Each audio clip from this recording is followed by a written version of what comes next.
Hello agents and welcome back to another Division video.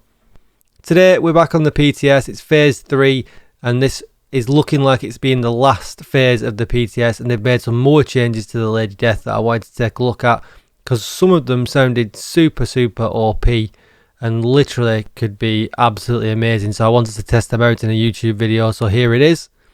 So first of all we'll take a look at the changes. I'll throw them up on screen so you can see them at the same time as me going through them. The Breathe Free talent has been changed. They've lowered the amount of maximum stacks from 40 to 32, but they've increased the damage amplification per stack from 60 to 75. So that's a nice little buff there. They then changed the mods over, so let's have a quick look at the mods. The Optics mod bonus is increased from 5% to 10% critical hit chance, which we can see here.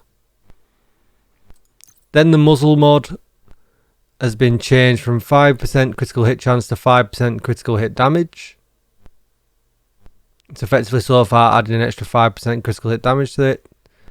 And then the Underbarrel has been changed from 5% critical hit damage, which evens that out, to 500% melee damage. And this was the crazy thing that I really wanted to test and see, you know, what is the purpose of adding this? I get the picture, you can see, you know, it's meant for punching, but I thought if we add that with the claws out to give ourselves 1000%, could we be one tapping enemies? Could we be one tapping players in the dark zone and in conflict? So I thought I'd give it a try and see how good it actually is. Just before we move on to testing, one thing to note is the magazine has still been left unchanged. It still provides 10% reload speed. And I would love this to actually give us an increased mag size rather than 32 in the mag. Such a shame, a bit of a wasted opportunity. The same goes with the big horn. I think they really should look at extending these to 50 or even 60 like some of the other exotics like the Eagle Bearer. I think people would use them much more. But yeah, this has remained unchanged. And it's 10% reload speed. So first of all, let's take a look at it in PvP. Here is my friend's build. You can see he's an all red build. He's got 726k armor and 330k health. We just thought we would test it on an all red build first before we went any further to see if really the testing is actually worth doing. I didn't want to do too much testing with people running 3 reds and 3 blues and proper PvP builds if the initial testing was going to take us nowhere. Just to show you the additional melee damage that I'm going to be doing, it's from the named item, the Claws Out. And here you can see that on the attributes, 500% melee damage, which always comes maximum on this piece. So therefore giving us 1000%, which feels absolutely insane. So here we are in the DZ. We're in DZ West on the PTS. This is phase 3. And first of all I'm going to do is hit him with the Lady Death and no shield or anything like that and see how many punches it's going to take for me to put him down. So I'm going rogue and just hitting him with the Lady Death. 1, 2, and 3 puts him down on his all red build that we were talking about.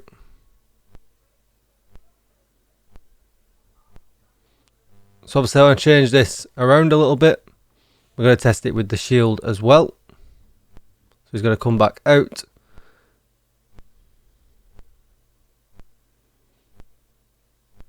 So with the shield, almost took all of him with 1 punch. And then obviously just 1 punch to finish him off. So that's pretty crazy. That's a lot of damage, as we can see from before, and I'll just put it up on screen. Combined for 1 punch, we're pretty much doing 1 million for 1 punch. We probably are doing it around 1 million actually, because it just required 2 to take him down. And that's on an all red build. So if you're close to people, you're running the Lady Death as an SMG build in PvP, if you run out of bullets and they've got a very little amount of life left, that punch literally could end the fight for you.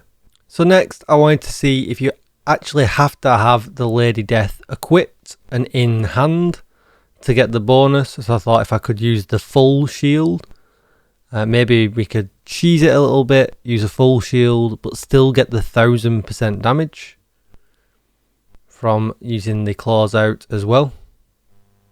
And I'll change that over now.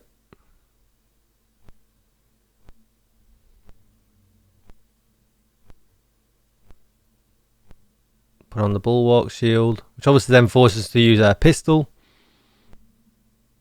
But there you go, as you can see, that doesn't give us the full 1000% damage. We're just getting the 500 there from the claws out. So now I'm going to take this build with the Lady Death. It's a bulwark build. Obviously you can see I've got quite a significant amount of blues in there. And I'm going to take it and I'm going to punch some PvE NPCs. See how I stand up against them. I did try it with an all red build, and trying to get too close to them all the time just to punch them didn't do me any favours whatsoever. I just ended up on the floor.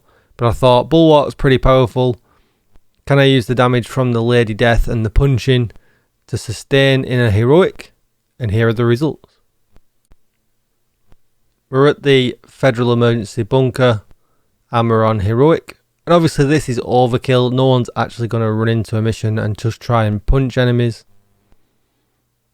As you can see, we've got the Lady Death on. I'd not fired it before in the PTS, so I thought I would give it a bit of a try as well. So purple enemies, he's taking 5 hits. I think it was 4 or 5 hits. This guy's a red bar. He's an easy 2 hits. Just to confirm again, there you go, 2 hits on the red bar.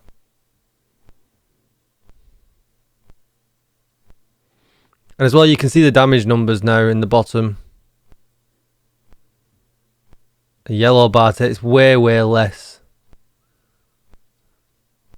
But thanks to Bulwark and me taking the damage, I'm not actually dying.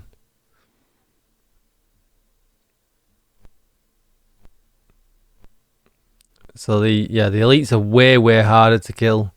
I must have put about 5 on him by now. I'm having to shoot some bullets.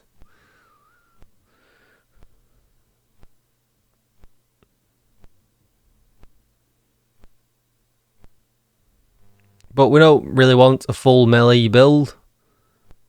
But just by using the gun,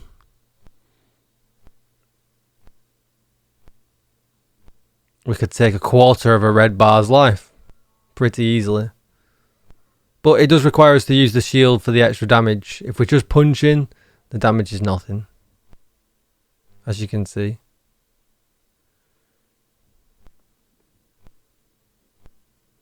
Definitely not worth sacrificing red or blue stats for.